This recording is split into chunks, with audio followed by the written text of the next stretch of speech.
berkaitan dengan pengetahuan tentang jenis pertanyaan dan cara menjawabnya. Setidaknya ada 5 kategori soal dalam reading section. Main idea or topic, detail, reference, vocabulary, dan overall review questions.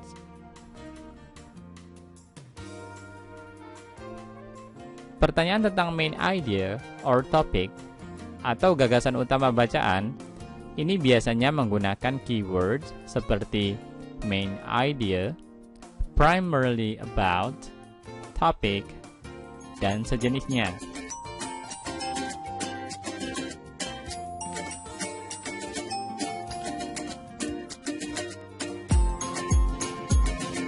Misalnya pertanyaan pada bacaan ini. What is the topic of this passage? Cara menjawabnya, lihat kalimat awal paragraf.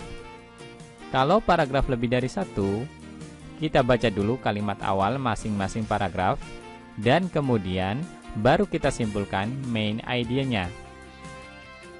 Main idea dalam soal TOEFL reading biasanya terletak di kalimat awal paragraf. Meskipun sebenarnya, main idea juga bisa di akhir paragraf atau bahkan tersirat dalam bacaan. Tetapi dalam soal TOEFL, biasanya letak main idea itu di kalimat awal paragraf. Kita lihat pada kalimat awal paragraf ini, ada philosophy of John Dewey, distinction, intelligence, dan reasoning. Kita bisa menyimpulkan dari sini, kalau teks ini berkaitan dengan karya John Dewey di bidang filsafat tentang perbedaan antara intelligence, kecerdasan, dan reasoning, penalaran. Pilihan A salah karena hanya membahas intelligence saja. Ini too specific, terlalu khusus. Pilihan B, distinctions made by John Dewey, ini too general, terlalu umum. Ini juga salah.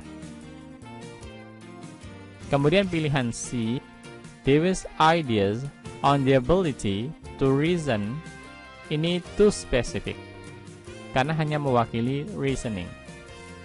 Pilihan yang benar adalah yang D, how intelligence differs from reasoning in Dewey's work. Ini membahas perbedaan antara intelligence dan reasoning dalam karya Dewey. Jadi, main idea itu tidak boleh terlalu spesifik seperti pilihan E dan C, juga tidak boleh terlalu umum seperti pada pilihan B. Main idea itu harus bisa mewakili keseluruhan paragraf atau teks. Kategori kedua, pertanyaan terkait detail informasi dalam teks atau bacaan. Pertanyaan terkait detail ada 2 jenis. Directly answer questions, saya singkat direct answer. Ini adalah pertanyaan yang jawabannya langsung bisa ditemukan di bacaan. Dan indirectly answered questions, saya singkat indirect answer. Ini adalah pertanyaan yang jawabannya tidak langsung kita temukan di bacaan. Artinya, kita perlu menyimpulkan dari detail informasi yang ada dalam bacaan. Detail yang pertama, direct answer. Ini ada 2 jenis. Pertama, stated details, berarti jawaban dinyatakan di bacaan secara langsung. Biasanya menggunakan kata kunci seperti according to, stated, indicate, true, dan sejenisnya. Kedua, unstated. Untuk unstated details, ada kalanya jawaban tidak dinyatakan, not stated, tidak disebutkan, not mentioned, atau tidak benar menurut bacaan, not true. Biasanya menggunakan kata kunci seperti not stated, not mentioned, except, dan sejenisnya. Mari kita lihat contoh untuk stated details dulu.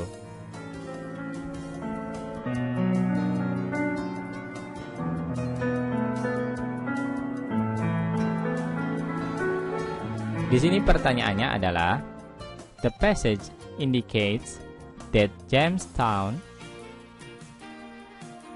Cara menjawab pertanyaan tentang details seperti ini. Pertama, kita tentukan dulu keywords pertanyaan. Di sini keywordnya indicate dan Jamestown. Indicate ini nunjukin kalau pertanyaan ini terkait detail. Dan Jamestown ini keyword yang harus kita cari untuk menemukan jawaban pertanyaan ini. Kedua, kalau sudah ketemu keywordnya, langsung kita cari dengan cepat di bacaan. Di sini kita temukan ada di baris keempat. Biasanya, jawaban tidak akan jauh dari keyword pertanyaan yang sudah kita temukan dalam bacaan. Jadi, jawaban nggak akan jauh dari Jamestown di sini. Kita lihat kalimat terdekat bunyinya, "The first permanent English colony in America was settled at Jamestown." Ini sesuai dengan pilihan C. Was the first permanent English colony in America. Jadi jawaban yang benar adalah C. Sampai di sini, setelah jawaban yang benar kita temukan dan kita yakin dengan jawaban yang kita pilih, kita bisa langsung lanjut ke soal berikutnya untuk menghemat waktu. Sebagai pengetahuan saja, pilihan A salah. Ini tentang Williamsburg, bukan Jamestown. Pilihan B juga salah. Ini tentang Williamsburg. Setelah after di sini seharusnya Jamestown. Dan pilihan D juga salah. Ini juga masih tentang Williamsburg. Selanjutnya contoh untuk unstated details.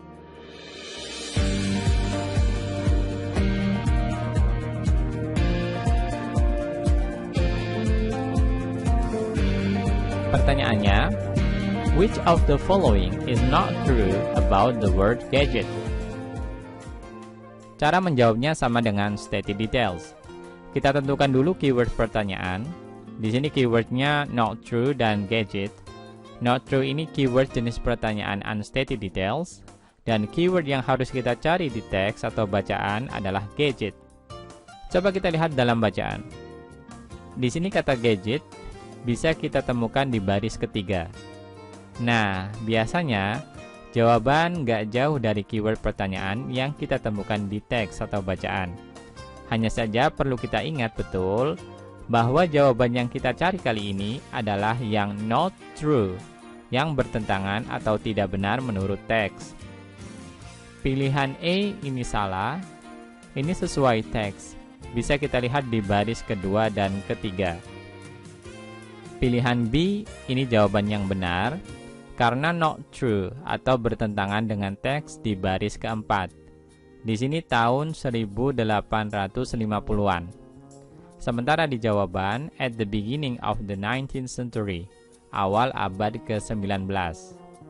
Kata beginning seharusnya middle karena 1850-an ini sudah masuk pertengahan abad ke-19. Pilihan C salah, ini sesuai dengan informasi di baris kelima. Dan pilihan D juga salah, ini sesuai dengan informasi di baris keempat. Detail yang kedua, indirect answer. Indirect answer juga ada dua jenis. Pertama, implied questions atau pertanyaan tersirat.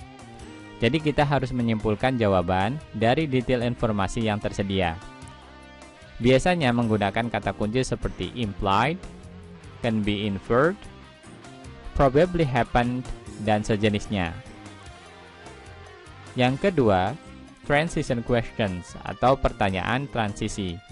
Biasanya menggunakan kata kunci seperti preceding, following, dan sejenisnya. Untuk transition questions, kalau pertanyaan menggunakan preceding, maka jawaban bisa kita lihat pada kalimat awal paragraf pertama. Tetapi kalau menggunakan following, maka jawaban kita lihat pada kalimat akhir paragraf terakhir. Mari kita lihat contoh implied question.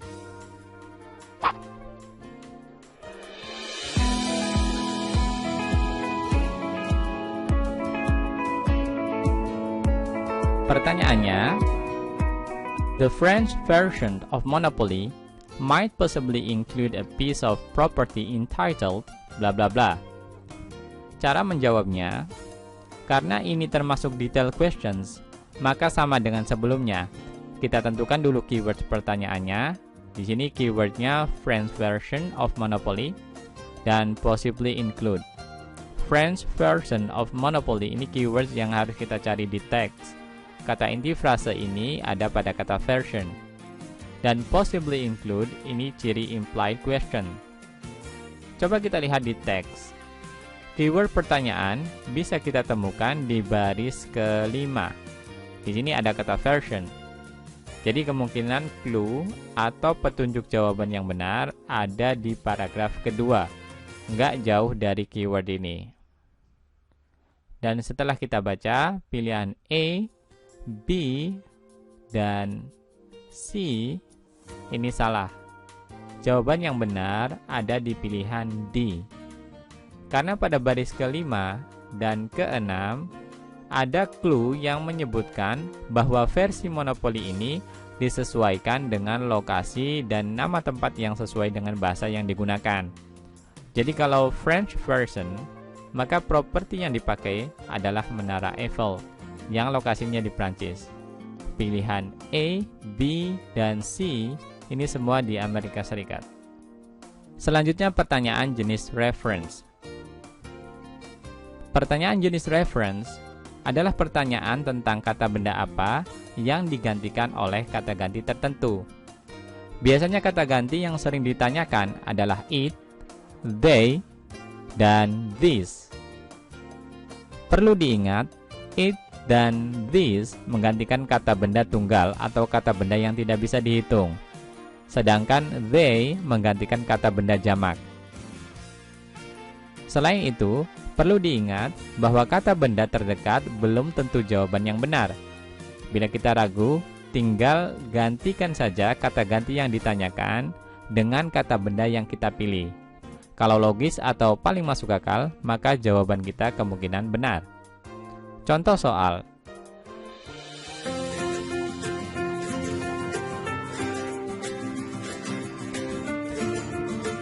Pertanyaannya, the word they in line 4 refers to bla bla bla bla.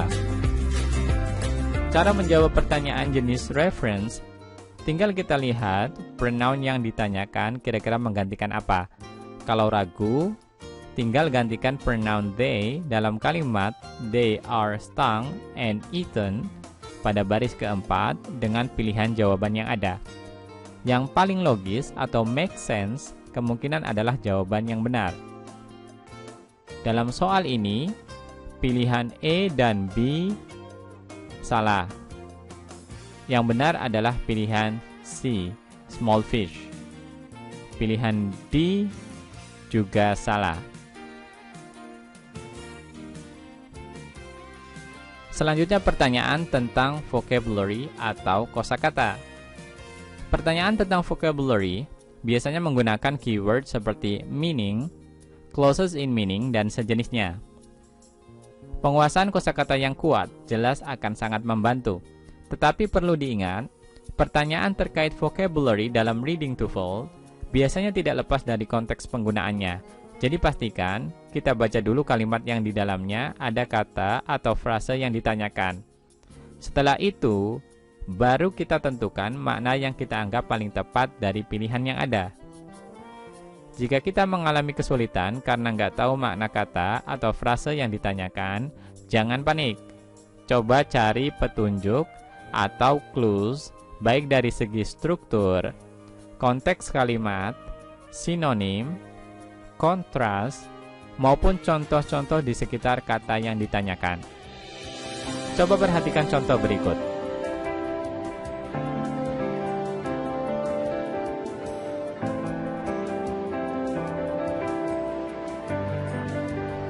Pertanyaannya, the phrase at a premium in line 2 is closest in meaning to. Cara menjawab soal ini, kita lihat kalimat utuhnya. Kalau masih belum ketemu jawabannya, lihat kalimat di sekitarnya dan cari sinonim, konteks, kontras, ataupun contoh yang memberikan petunjuk jawaban. Kalau kita lihat di sini, ada kalimat there were probably only around 400 physicians. Sehingga jawaban yang benar adalah pilihan B, not very numerous, tidak begitu banyak. Pilihan A, C, dan D salah. Selanjutnya pertanyaan tentang overall review. Overall review questions adalah pertanyaan review keseluruhan bacaan. Ada scanning dan tone and purpose.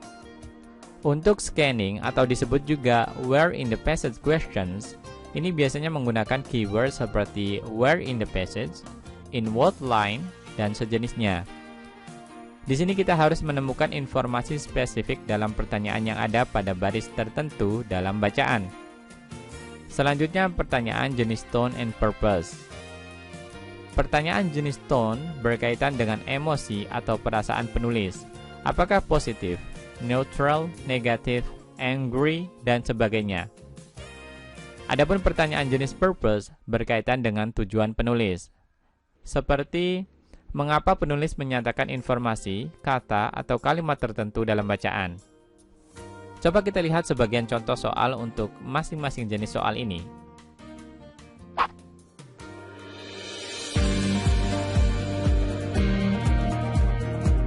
Pertanyaannya, where in the passage does the author discuss the composition of the meteor? Cara menjawabnya sama dengan jenis pertanyaan detail. Jadi, kita tentukan keyword pertanyaannya, kemudian kita cari dalam bacaan. Kalau nggak ketemu, cari sinonim atau yang semakna dengan keywords pertanyaan. Jawaban biasanya ada pada baris keyword yang ditemukan dalam bacaan atau tidak jauh dari situ.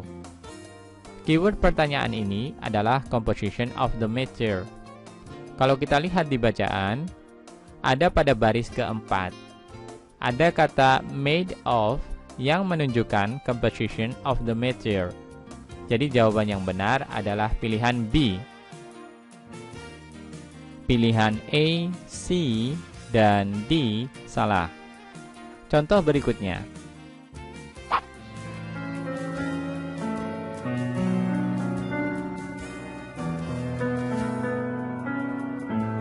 The author's purpose in this passage is to bla bla bla bla. Cara menjawabnya, kita tentukan dulu main idea dan informasi atau detail yang mendukung main idea tersebut. Kemudian, baru kita tentukan apa kira-kira tujuan penulis. Di sini kalau kita lihat main idea dan detail pendukungnya ada di kalimat awal paragraf. Di sini military awards dianggap symbolic of royalty, dan pada kalimat berikutnya dijelaskan ada sentimen yang kuat terhadap military decoration alias royalty. Jadi pilihan yang benar adalah B. Tujuan penulis adalah to demonstrate an effect of America's attitude toward royalty. Pilihan A, C, dan D salah.